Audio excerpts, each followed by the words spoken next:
Number 100, Attack on Titan Part 1. I was originally going to grade this as one film, even though it was split into two parts, but I had a drastically different reaction to each part, so I'm going to look at them separately. Now, first things first, this is a movie based on an anime based on a manga, so judging it as an adaptation would be unfair. But for fans of the source material, it should be noted that many changes were made to the fundamental story, and the final product only resembles its inspiration in the most vague of ways. Sorry, fanboys and girls. But on its own merit, this is pretty bad.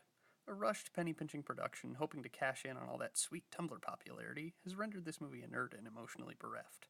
With only 90 minutes to pack an entire season's worth of story into, things like backstory and character development are cast aside in favor of disturbing and violent images that fail to encapsulate the sense of existential dread that should loom over such a dark, apocalyptic story.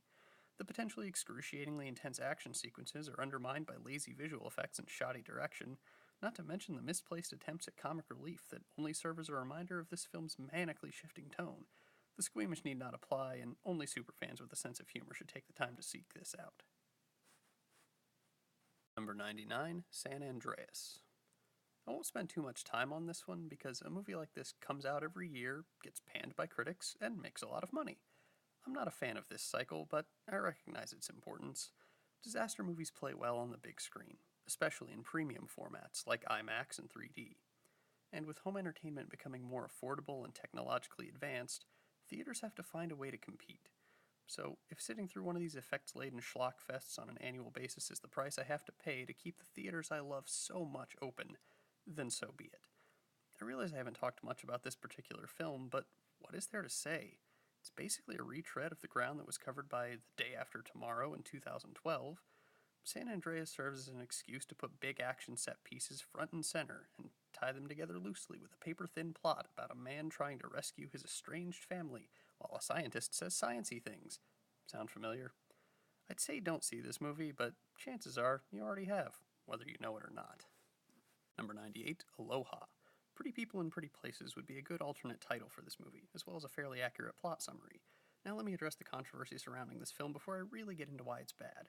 Yes, it's weird that Emma Stone is playing a supposedly half-Asian character, and yes, it's also unsettling that the cast includes almost no native Hawaiians. Neither of these situations seem like they would have been difficult to avoid, but they weren't, and they now stand forever as the worst thing about this movie. But there's plenty of other problems to discuss, namely, the complete lack of a strong identity as a film. It can't decide on a genre, and instead of blending its comedic, dramatic, and romantic elements into some kind of functional hybrid, the film merely switches gears with abandon and demands that the audience stay involved. In regards to the plot, there are one too many irons on the fire to really get invested in any of them, which is probably for the best since most of them pay off so unsatisfactorily. I can't really recommend this, but it might be worth enduring for the cringe-worthiness of the first 90 minutes to experience the confrontation between Bradley Cooper and John Krasinski, in which they communicate using only manly facial expressions, the meanings of which are related to the audience via subtitles. This scene stands alone as a moment of genuine comedy in an otherwise lifeless affair. Number 97, Jupiter Ascending. One of the most notorious box office bombs of the year, this movie tried to set itself apart as an original idea in a sea of adaptations and sequels. Sadly, I don't know if there's a better way to describe Jupiter Ascending than derivative, imitating or outright stealing elements from nearly every sci-fi property from Star Trek to The Twilight Zone. Occasional flashes of intelligence pop up just in time to be snuffed out and trampled by brainless action or mundane dialogue. Most of said dialogue is flatly delivered exposition, answering none of the questions the audience has, and much of it does nothing to advance the plot. It's the kind of detailed world building that usually gets spread out over multiple films, but it seems like the Wachowskis were already resigned to defeat and instead crammed it all into a single film, hoping some of it would stick. Now this isn't to say there's nothing worth seeing here. The production design gives the occasional treat interspersed with obvious green screen backdrops, and fresh off his Oscar victory, Eddie Redmayne is worth the price of admission as the scenery-chewing villain. If you can take a lot of bad with a little good, this could be a nice unintentionally comedic movie to check out. 96, Attack on Titan Part 2. I've already talked about Part 1 of Attack on Titan and basically explained how it's a showcase for everything that's wrong with this interpretation. Part 2 actually manages to hit close enough to the mark in certain respects to warrant its own evaluation. Now I think this has something to do with the unorthodox way this story was broken up.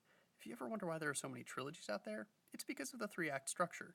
The time this structure affords to introduce the characters, see them face hardship and reach their lowest point, and ultimately work toward a resolution just naturally works with the human thought process. But in a two-act setting, the story has to leave room for bad things to happen at the beginning of the second part.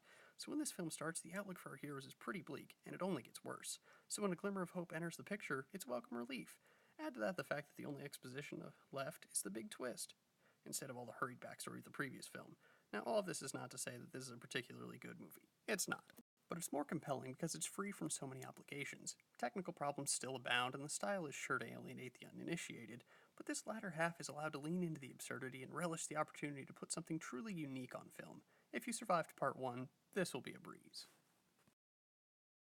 Number 95, Pan. In the current film landscape, it can be difficult to find a unique creative voice. So many movies are being made, and so many creative risks are being taken, that it's hard to ignore the similarities between certain projects. Sometimes this is accidental, but other times it can be impossible to look past an obvious forgery. Now, none of this is to say that Pan ripped off one specific movie, because it didn't. It ripped off more than a dozen movies. Pay close attention and you'll see elements of Indiana Jones, Avatar, Moulin Rouge, Pirates of the Caribbean, Mad Max, Sucker Punch, etc., etc. There's even a direct recreation of a shot from Gravity. But most glaring is the similarities to Star Wars.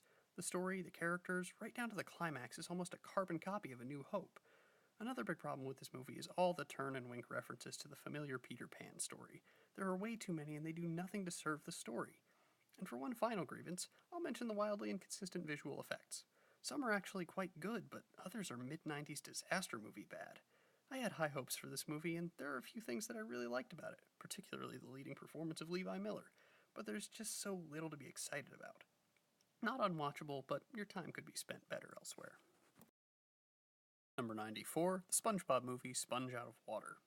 I'm not too protective of the things I liked as a child. If I enjoyed something once but have since left it behind, I don't feel the need to complain when someone wants to update it or reimagine it.